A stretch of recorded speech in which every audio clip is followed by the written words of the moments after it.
Hello, everyone, and welcome back to the Sedona International Film Festival. I'm your host, Carol Kahn. We are coming to you live from Yavapai College, and Yavapai College is one of our sponsors, but we'd also like to thank our title sponsor, Mercedes-Benz. And this festival is a filmmakers festival, which year after year, we have filmmakers from around the world who come here to Sedona, and then they have to come back again and again and again. But my two filmmakers this time are not really filmmakers just yet. They're screenwriters and have won an award here in Sedona, our Screenwriters Award. So thank you both for being with us, and please introduce yourselves. Hi, Carol. My name is Stephen Shorey. I'm from Los Angeles, and I'm a screenwriter out there.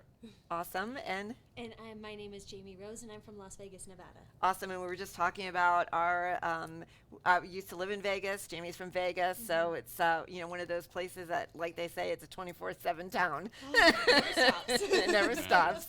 Right. So glad to have you. So tell us what your project was about, and then we'll talk with you as well. So.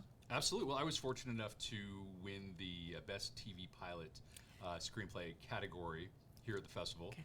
And it's screenplay. It was an idea I came up with a while ago, and the basic premise is you have a good old girl living in a Texas border town, grew up there, and gets in trouble, a little bit of mischief with the law one too many times, and she ends up getting deported to Canada on a technicality. It turns out she realizes she was actually born in Niagara Falls, Ontario.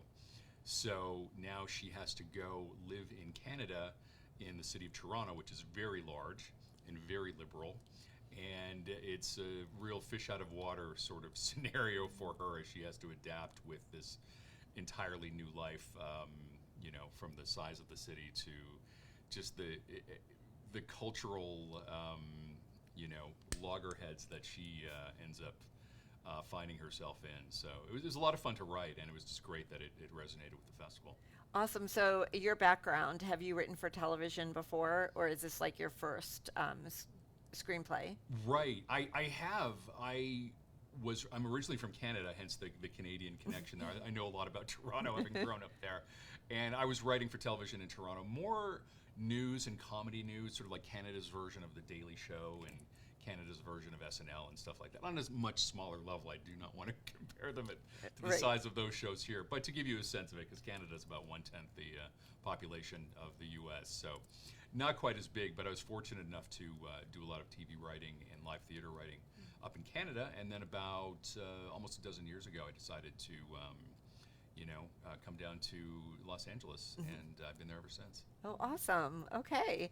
And then tell us your journey. What's that been like? Yes, so I won for Best Short Script, and it's called Philip. It's basically about a young little black boy that you don't see until the very end of the story, but he gets involved in a racially charged incident at school, so his teacher calls his father into the office to just discuss the matter and see what they can do to sort of remedy things and see what the consequences may be. And through their discussion, it kind of devolves into a confrontation where a lot of their own personal hidden biases and painful truths in their lives come to the forefront. But what it also does is it forces them to deal with it in a way where they recognize, oh, we're not after each other. We're not trying to attack each other. Our primary concern is to take care of the little boy, because the story ultimately is about our children are shaming us into a better future. We want a better future for ourselves and for our children in general, and it starts with us. So therefore, we need to set aside what we may personally be feeling in the moment and just get after the truth, whatever that may be. You may not like it per se, but the truth is the truth, and as long as you can stay focused on that and stay focused on the value of human life, then you're going to find some sort of step forward towards reconciliation in some way. And in your experience, so this is the screenwriters, have you basically produced anything or put anything to film? I have. So I wrote a short a little while ago. It was kind of based on my personal life, based around the concept of your success doesn't have a timestamp. So I was a dancer. I was raised a dancer to become a professional dancer. I stopped partway through in order to go to college and didn't pursue that fully. And I ended up kind of turning that into a script of it's never too late to return back to the thing that you loved at one point in your life, because it's a part of who you are. You'll never give that up. So I was able to bring that to the screen and help it come to life. And it did really well. It resonated actually a lot with former athletes and former dancers and former performers going, oh my gosh, that's exactly how I felt. And so it's really cool to take something that I've personally experienced and see it resonate with others as well. You know, it's interesting in hearing both of you speak, and I'm always like, I've been a producer in a past life, and you come up with an idea for something, and then you actually have to think about how are you going to translate this working with film or the actors or whatever it is. And sometimes you come to a place where you're like, I don't even know if like this is working or how am I going to get there. So do you experience like any of that in the work that you do? I found that, in fact, earlier we were having this conversation where I'd mentioned that there was a character I'd written for a show one time, and I hadn't fully gotten the sense of what he was and what he wanted to be, but he was an integral character to the script. And then when I had an actor, a friend of mine, read for it, the moment he hit that voice and those inflections and does that magical thing that actors can obviously bring to a project, I was like, oh crap, okay, now I understand this character because of you and your voice and your interpretation of it. And it was a real sort of eye-opening moment.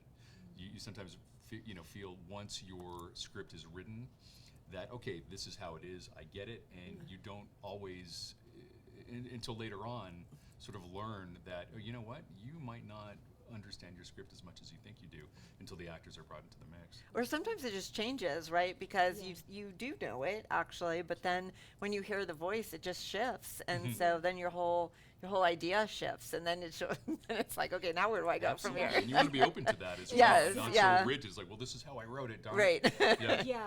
Oh my goodness. And sometimes the actors like perceive it differently, so True. they may take it on to another side as well. So I guess we all have to like let go, Letting go let it is- flow, Yeah. let it go, let it flow. For most writers, letting go is the Exactly. It's the hardest part. Yeah. I think as a writer, there is a lot of that. You have to release that and just trust that they're going to get to the essence, because I think for me, it doesn't really matter if it differs a little bit from how I wrote it. My hope is that that everybody comes to the same conclusion by the end of the script. So it's not exactly about how we get there, as long as we get there. Right. So for writers, I think our primary objective and hope, no matter what happens with the script, is, okay, just make sure that this is what the audience takes away from the film by the end of it all. If you get there differently than we initially think in our heads as we're writing it, okay, that's fine. But as long as the essence of the story remains the same and the audience goes, oh, that's what you're trying to say, then I think we're happy campers. I think Yeah. she succeeded. I read her script. It made me cry a little bit. So. And he's not a crier, so I'm not a crier, so that that's, speaks volumes. so when know. it's up on its feet, and Oh, that's and I'm good. looking forward to seeing it as Same- an actual same short thing, film, and it's going to hit me all over again, I'm sure. Oh. More. Yeah. Well, I'm going to put some pressure on both of you. So just know that Robert, with the film This Is Jan, was here last year, I believe it was, Yep. because he remembered that I interviewed him. And he came back with the film for the film festival, so I'm putting pressure on you that you're coming back next year. Well, so you better that's- hurry up. Right?